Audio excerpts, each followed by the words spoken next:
પ્રદેશમાંથી તમે હાલતા હાલતા ગુજરાતમાં આવો એટલે ગુજરાતમાંનો પહેલો પ્રદેશ આવે ઉત્તર ગુજરાત, અને ઉત્તર ગુજરાતમાં આ જ સ્વરમાં અને આ જ રાગમાં ગવાતો હોય પણ શું?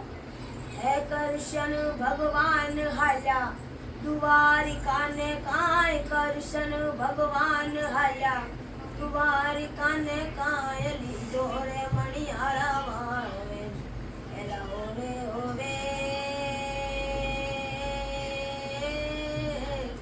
પાર્વલવી હો મણિયારા, કેવું તો તને પાર્વલવી હો મણિયારા. હે રાધા રાણી રે બેઠા મેડીએ રે કાંઈ, રાધા રાણી રે બેઠા મેડીએ રે કાન, લીધો રે મણિયારા માળે એલા હોવે હોવે પાર્વલવી હો મણિયારા, કેવું તો તને પાર્વલવી હો